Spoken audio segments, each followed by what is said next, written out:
Bismillahirrahmanirrahim. Assalamu alaykum hörmətli televizor görüşlər. Bu haftalik İstiqlal xəbərləri proqramımızı görüşənlərini qızğın qarşılayırıq. Mən Abdullah Yalqın.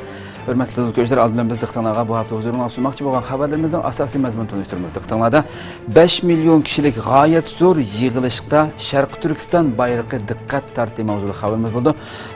7 avqust yakshanba günü İstanbulda açılğan bu milli iradəyə ega chiqish və şehitlər günü, şehitlər yığınığa gayet zor şekilde kişiler katnaştı. Uygurlar mı alay teklif bilen katnaştı. Şundakla Xitay yolu koygan Reşatki rayonu tüzümü Uygurlarga kolaysızlık ve horluk elip gelmekte mavzulu haberimiz oldu. Ama Allah'a malum ki 2009 yılı Xitay Ürümçi katliamıdaki başlatkan bu icraat hazır Şarkı Türkistan'ın bütün şehir yazılarına nihayet ciddi şekilde kengaymakta. Şundakla yana haberimizde Hindistan armiyası Tibet çigrasida 54 qaravulxona köpaytish taklif berdi mavzulu haberimiz oldu. Hindistan bu arqılıq Arunachal shtati ve etrafdaki rayonlarning bexatarligini kuchaytmoqchi. Bu ve bunun başqa haberimiz diqqatingizda bo'ldi. Diqqatinglar ekranimiz bo'lsin.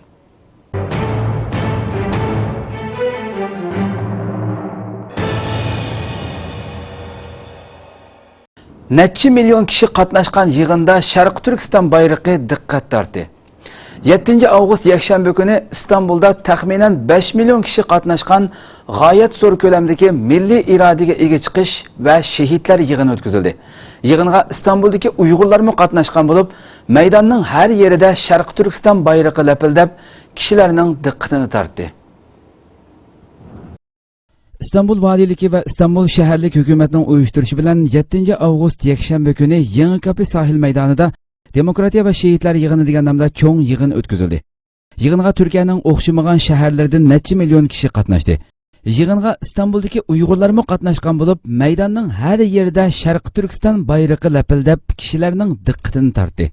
15 iyul günü keçisi Türkiye'de yüz bergen harbiy özgürlüş isyanı xalq tarafidan bastırılgan ekan, Türkiye halkı her ihtimalga karşı yana bir qitimliq tuyuqsiz bir hareketning yüz berishning oldini olish uchun her günü keçileri Türkiye'ye ega chiqish, milli iradəyə ega chiqish şuarı astida keçileri uxlamay meydanlarda tang atqızıp gelmekte.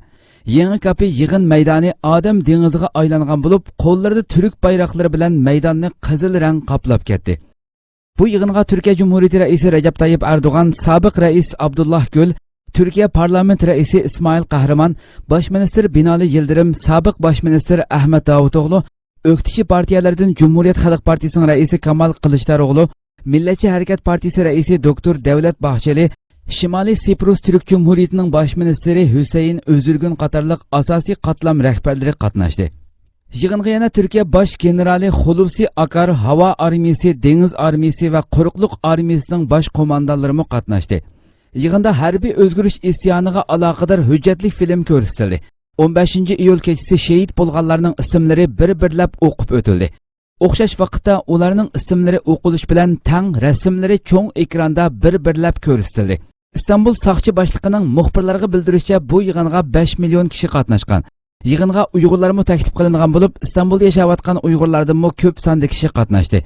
Yig'in maydonida Sharq Turkiston Ma'rif va hamkorlik jamiyatining raisi Hidoyatulloh O'g'izxon sharaf mehmonlari qatoridan o'rin oldi. Maydonda Şarkı Türkistan bayrakları lapildab Uyg'urlarning mavjudligini namoyon qildi. Bu yig'in ko'p sonda radio va televiziya kanallari orqali naq maydondan bevosita tarqatildi. Yig'inda oldi bilan Türkiye Milletçi Hareket Partisining raisi Devlet Bahçeli so'z qilib, milliy irodaga ega chiqish uchun Türkiye xalqini birlik barobarlikka chaqirdi. Keyin Cumhuriyet Halk Partisining raisi Kemal Kılıçdaroğlu so'z qilib, butun Türkiye xalqining qonun oldida tang barobar ekanligini ifodaladi ve xalqni yangi bir Türkiye uchun demokratiyaga ega chiqishga chaqirdi. Yig'in yana Türkiye harbiy bosh generali Hulusi Akar so'z qildi. 15 iyul kuni davlatimizning butun idora organlari bilan birlikda Türkiye qurolli qismlariga singib kirib olgan bir guruh qonunsiz guruh a'zolari, terrorchi xoinlar Fathullah Gülen guruhi tariximizda yuz berib boqmagan bir shaklda vatanimizga, millatimizga, jumhuriyatimizga xiyonat qildi ve Türkiye qurolli qismlarining sharaf, shonliq obraziga qari bir dog' tushirdi. Qahramon millatimiz ve Türkiye qurolli qismlari saqchi kuchlar bilan birlikda bu xoinlarcha isyonga qarshi chiqib bir taraf qildi. Millatimizga xiyonat qilgan bu paskashlarga loyiq bo'lgan jazo berildi. Yig'inda Türkiye Baş Ministeri Binali Yıldırım so'z qilib, 15 iyul harbiy isyonini mag'lub qilishda shahid bo'lgan, yaralangan qahramonlarni xotirladi ve tabrikladi. Binali Yıldırım sözde yana Fethullah Gülenni Türkiye'ye keltirip hesap aldığanlıqını, cezasını berdiğanlıqını ifade edildi. Yığında yana Türkiye Parlament Reisi İsmail Kahraman parlament binasının bombardıman hücumuga uçurganlıqını tilga aldı ve mundaq dedi. Harbiy özgürlüş isyanının yo'qolganligini dunyoga ko'rsatish uchun bu yerga to'plandik ve bir millet, bir vatan his tuyg'usida ekanligimizni butun dunyo ko'rdi. Yığın ahırda Türkiye Cumhuriyeti Reisi Recep Tayyip Erdoğan söz qildi. Neçe milyon kişinin qatnashishi bilan ochilgan yig'inda Erdoğan xalqqa xitob qilib mundaq dedi. 15 Temmuz gecesi bir kez daha istiklali ve istikbali için kıyam eden aziz milletim, sizleri en kalbi duygularımla, hasretle, muhabbetle selamlıyorum. Sözlerimin hemen başında 15 Temmuz gecesi sokaklara, meydanlara inerek namluların, tankların, helikopterlerin, uçakların karşısına dikilme cesareti gösteren tüm kardeşlerime bir kez daha şükranlarımı sunuyorum.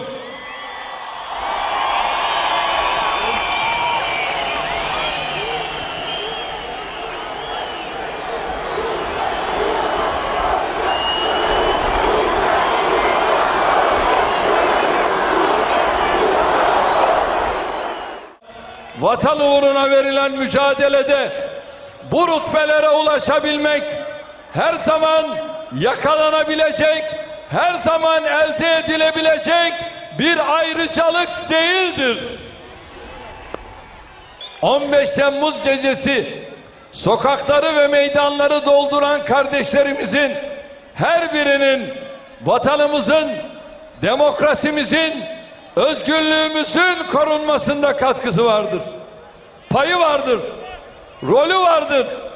Onun için diyorum ki 79 milyon olarak hepimizin gazası mübarek olsun.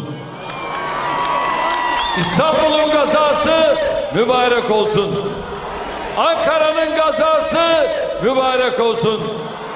Darbe girişimine maruz kalan her şehrimizin gazası mübarek olsun.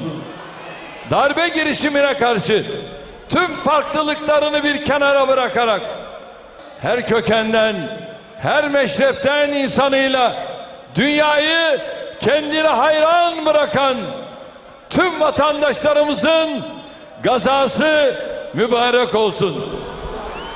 Kardeşlerim, Kuchadagi atalmış xor eytish musobaqasi.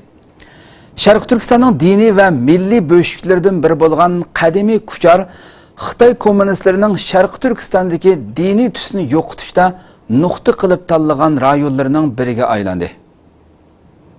8-ayning 9 kuni havoning issiq bo'lishiga qaramay Xitoy tajovuzchilari kuchar xalqini Kuchar nahiyalik 4-o'rta maktabga yig'ib, klassik qizil naqshlarni aytib, partiyaning shafqatiga madhiya o'qiydi.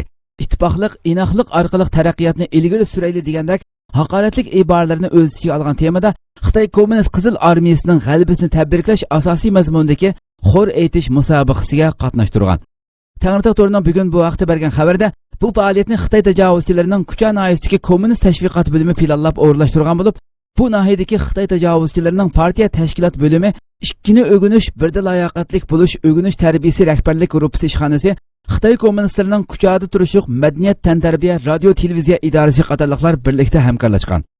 Bu qatimqi atalmış musobaqada ayrim xor o'maklari qilib tashkillangan guruhlar oldin o'rinlashtirilgani bo'yicha Jungo arzusi, Vatan unutmaydi, Cumhuriyet muhabbati, Umid bayavonida, Mavjushi biz bilan billa, Nurliq hayot degandek 30 dan ortiq Sharq Turkiston musulmonlarining fikri, ideya, madaniyatlari masxara qilinadigan haqoratlik qizil naqshlarni o'rinlagan. Xitoy tajovuzchilari Sharq Turkistonda elib berayotgan zulmlarning salmoqini kundan kuniga zo'raytib, uni har xil chiroyli nomlar bilan bezab, Uyg'ur musulmonlarini moddiy va ma'naviy jihatdan ig'ir iskanjalarga elib kelmoqda.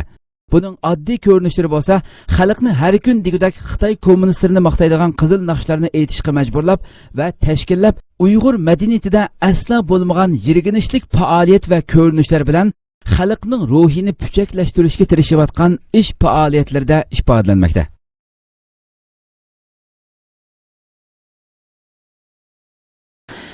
Reshatki rayoni tuzumi Uyg'urlarga qolaysizlik va xo'rlik elib kelmoqda. Ürüm şəhərdən başlanğan Reshatki rayoni qurilishi Sharqi Turkistonning janub shimolida asosliqi Uyg'urlar to'plashib o'ltiraqlashgan rayonlarga kengaytirilib atqanligi ilgari surilmoqda.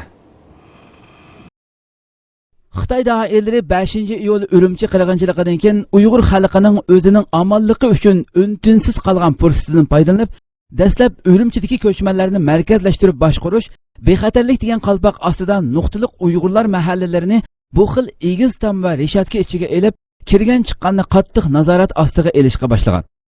Erkin Osiyo radiosining xabarida bildirishicha, doirlarimi buning asosliq Uyg'urlarga qartilganligini dalillagan. Bu vaqtda fikr bayon qilgan kuzatuvchilar Reshatki rayoni tuzumini Xitoy tajovuzchilarining Uyg'urlarga qaratgan irqiy, milliy kamsitish, insoniy xo'rlik siyosatining oshkora ifodasi. Bu teximuzur to'qinishlarga yo'l ochadi deb tanqid qilmoqda. Erkin Osiyo radiosining xabarida bildirishicha, bir Uyg'ur o'zining Urumchidagi Tangritog' rayoni Umid ko'chasi aholilar rayonidagi Reshatki rayonida bir necha yil ijara uy elib yashash jarayonida uchragan qolaysizlik va his qilganlarini mundaq yozgan. Reshatki rayoni Uyg'urlarning turmushiga nihoyatda qolaysizliklarni akelmoqda. Aholi komissiyasiga tizimlatmaganlar rayonga kirolmaydi yoki kirganda kimligini qo'yib tekshirtgandan keyin ondan kiradi. Rayon ichida birining uyiga mehmoni kelgan bo'lsa, cho'qim uy egasi o'zi chiqib arxiv to'ldirib ondan mehmonni akirib olishi kerak. Hatto Reshatki rayonida uyi bor, ammo teshida o'ltiradiganlarmi o'z uyiga tizimlatmasdan kirolmaydi.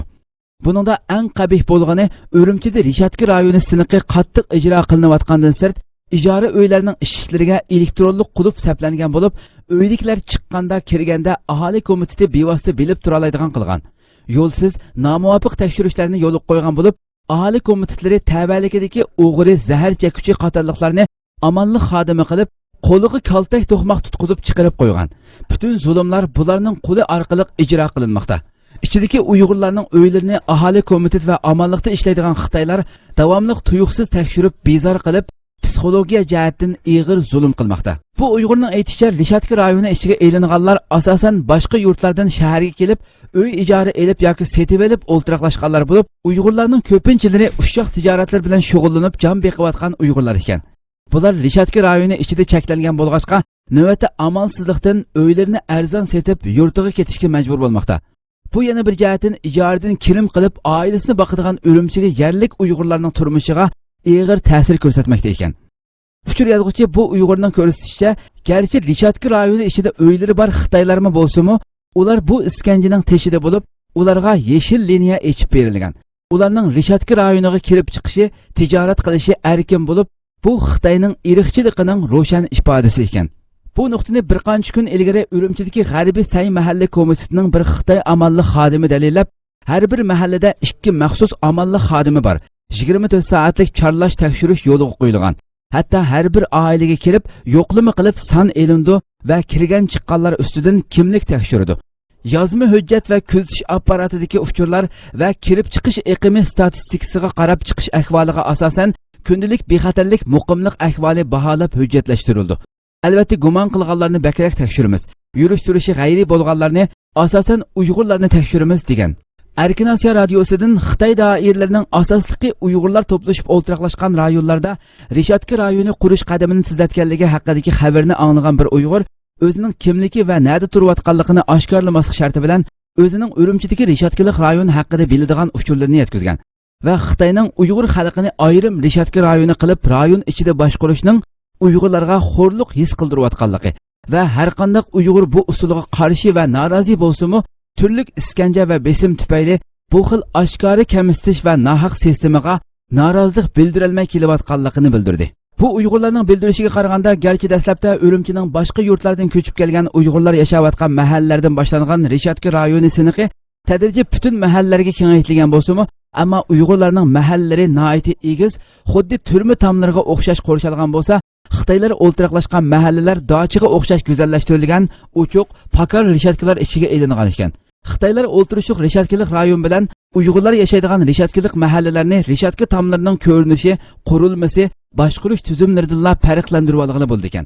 Bu Uyg'urning deyishiga yillardan beri shimolda yashab kelgan, hatto uy setib olgan, ammo nupusini yo'tkimagan Uyg'urlarni bu xil vosita orqali majburiy yurtiga qo'g'lashga boshlagan.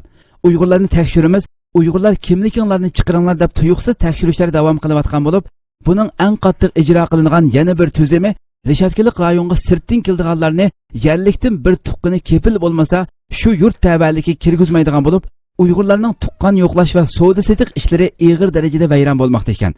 Norozi bo'lg'uvchilarga yig'ib olish, tahdid selishdek vositalarni mo qo'llanmoqda ekan.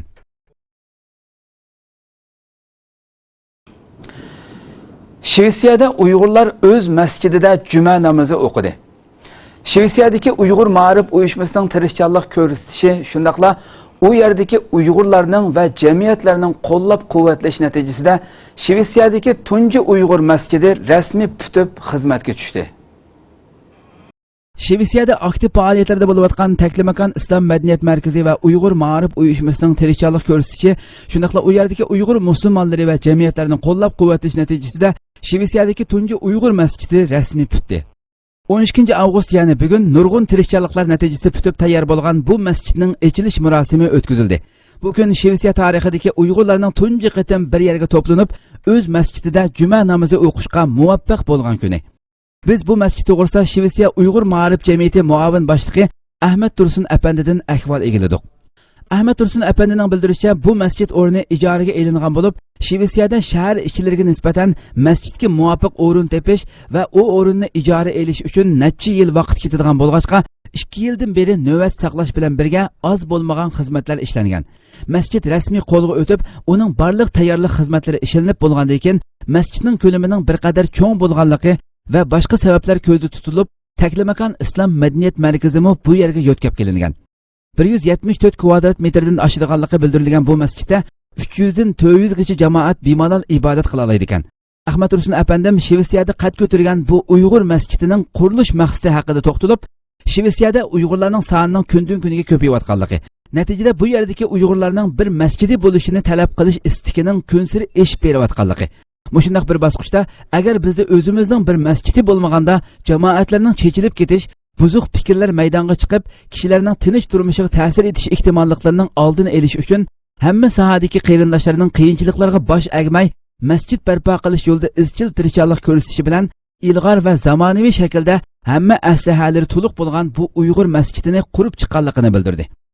Ahmad Tursun apandi yana bu masjidning har xil iqtisodiy qiyinchiliklarining borligini, normal hisobda har yillik chiqimining 30 ming yevrodan oshadiganligini bildirish bilan birga, har sohadagi musulmonlarning bo'libmi Shvetsiyada yashayotgan Uyg'urlarning bakirak qo'llab-quvvatlashini umid qilganligini bildirdi.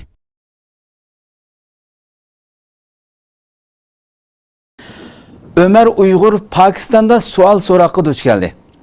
Turkiyada ochilgan 8-navbatlik Dunyo sharqi turkistonliklar qarindoshlik uchrashuviga qatnashib, yurtiga qaytgan Pokiston Ömer Uyg'ur vaqfining raisi Ömer Uyg'ur Pokiston doiralari tomonidan savol so'roqqa duch keldi.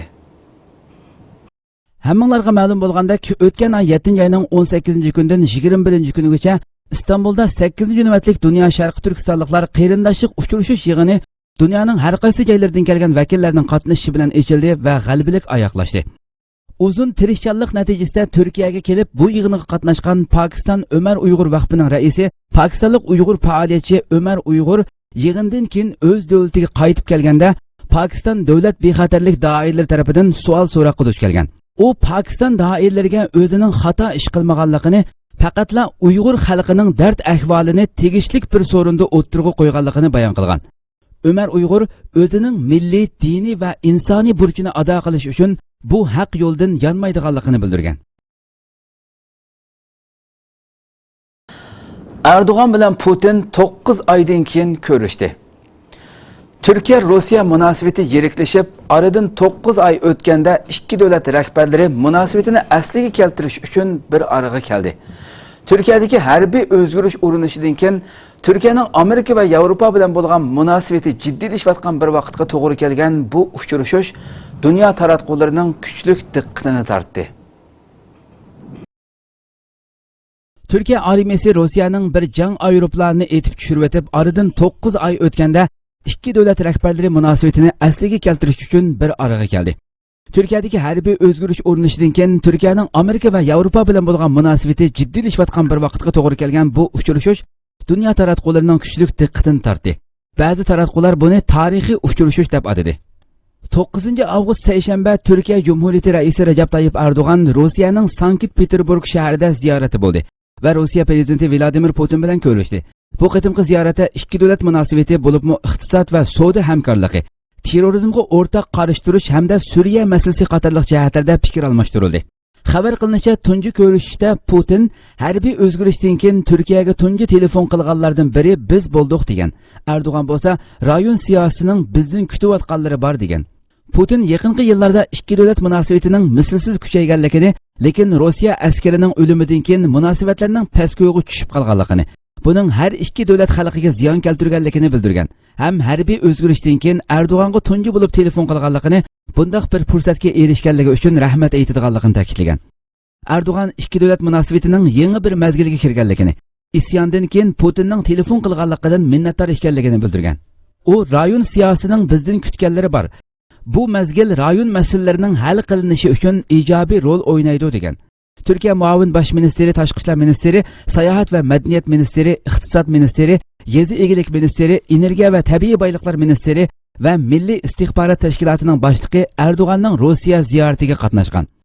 Turkiya davlat raisi Recep Tayyip Erdo'g'an bilan Rossiya Federatsiyasi davlat raisi Vladimir Putin Peterburg shahrida uchrashib, ikki davlat o'rtasidagi iqtisodiy, tijoriy va siyosiy munosabatlar to'g'risida muzokara olib bordi. Uchrashuv oxirlashgandan keyin Vladimir Putin bilan Recep Tayyip Erdo'g'an muxbirlarga bayonot berdi. Putin bu qitimqi uchrashuvda muzokara olib berilgan masalalar haqida to'xtalib mundaq dedi. Men oldi bilan shuni demoqchimanki, biz konkret masalalar to'g'risida muzokara olib bordik. Uchrashuvda ikki davlat o'rtasidagi masalalar, rayon xarakterlik masalalar haqida muzokara olib bordik. Bizning maqsadimiz ikki davlat o'rtasidagi munosabatni krizisdan burungi asliga keltirishdan iborat. Orqadan Turkiya davlat raisi Recep Tayyip Erdo'g'an so'z qildi. Oldi bilan Putinga rahmat aytgandan keyin mundaq dedi. Bu uchrashuv uzun vaqtdan keyin, ya'ni aeroplan voqeasidan keyin elib berilgan tunji 100 tirani uchrashishimiz hisoblandi. Ikki davlat munosabatini asliga keltirishni, shundaqla kuchaytirishni xohlaydi. Buningga binoan bugungi uchrashishimizda siyosiy, iqtisodiy, madaniyat jihatdagi munosabatimizni kuchaytirish uchun ba'zi to'xtamnomalarni tuzdik. Bu qarorlarni amaliylashtırishga boshlaymiz. Turkiya davlat raisi Recep Tayyip Erdo'g'an bayonotida ikki davlat o'rtasidagi tijorat summasining 50 milliard dollardan 28 milliard dollarga tushib qolganligini, ikki davlat tijorat summasini 100 milliard dollarga chiqarishni planlayotganligini bayon qildi.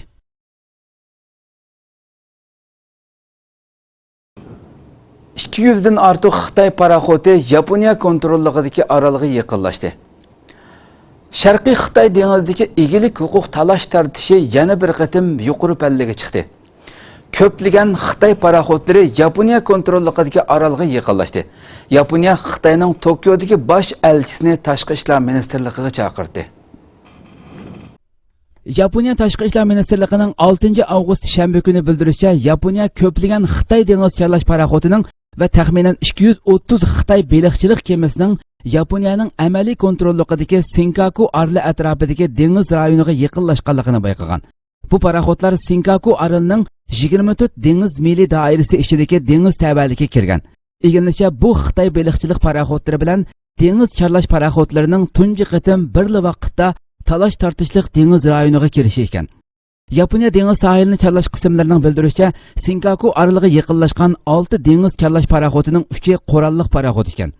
Shanba kuni Yaponiya Xitoyning Tokiodagi bosh elchixonasiga rasmiy norozilik bildirib, Xitoyning yakki taraflik harakatining vaziyatni jiddiylashtirayotganligini ayiblagan hamda Xitoy dengiz charlash paraxotlarining darhol dengiz rayonidan chiqib ketishini talab qilgan. Juma kuni Xitoyning 2 dengiz charlash paraxoti va 6 baliqchilik paraxoti Senkaku orolining atrofidagi Yaponiya dengiz tabaliga kirgan. Juma kuni kech Yaponiya tashqi ishlar ministrligi Xitoyning Yaponiyadagi bosh elchisi Yong Chenhuani chaqirtib kuchlik noroziligini bildirgan. Xitoy tashqi ishlar ministrligining bayonotchisi shanba kuni bir bayonot e'lon qilib, Xitoyning mazkur orol va atrofdagi dengiz rayonlarida egilik huquqi borligini ta'kidlagan. Yaponiya ichki kabineti yaqinda yangidan tashkillandi. Kuzatuvchilar yangidan mudofaa ministrligiga tayinlangan Tomomi Inada qatorliq kishilarning ichki kabinet tizimligida o'rin olganligini, Yaponiyaning Xitoyga texmo qattiq pozitsiyada bo'lganligining beshorati deb ko'rsatdi. Egilishicha, yangi ichki kabinetda Uyg'ur masalasiga ko'ngil bildigan bir qism siyosiy yo'llar bor ekan.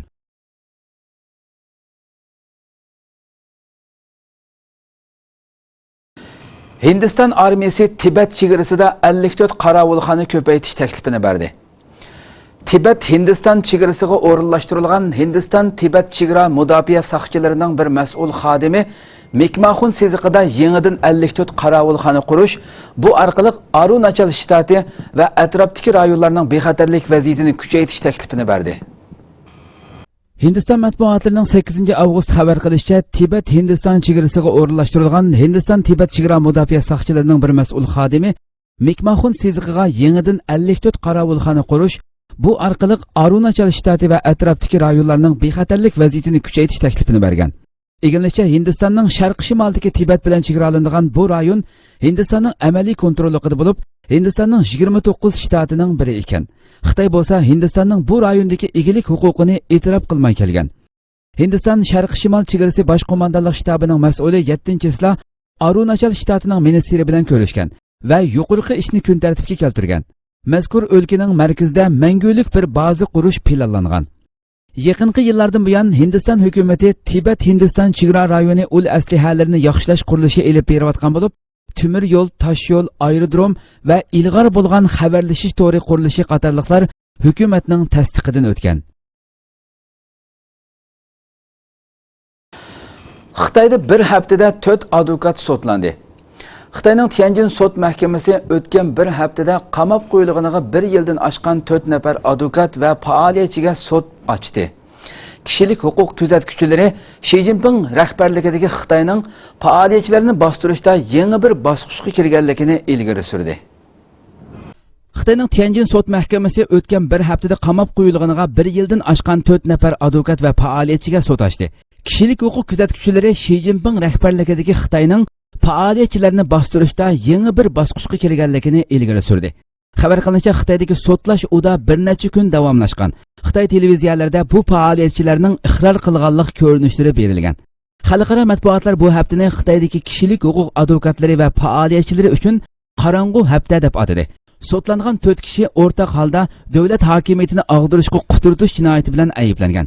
Bu o'tgan yil yuz bergan 9-iyul keng ko'lamli tutqun qilish harakatidan keyin qamoqda turayotganlarning tunji qatim sotlanishi ekan. 2015-yil 9-iyuldan boshlab Xitoyda 300 dak advokat, qonun ishlari maslahatchisi, kishilik huquq faoliyatchilari va ularning oila tabiatlari orqama-orqa qo'lga ilingan. Ulardan ba'zilari keyin qo'yib berilgan. Bir qismlari bo'lsa hali ham qamoqda ekan. Qamoqda turayotganlar orasidagi Di Yanmin, Hu Shigun, Chu Shifeng va Go Hungodan iborat 4 advokat o'tgan hafta sotlangan. Ularning eng yenikiga 3 yillik qamoq jazosi berilib, 3 yil kechiktirib ijro qilishga buyurilgan. Eng og'ir jazolangani 7,5 yillik qamoq jazosiga buyurilgan.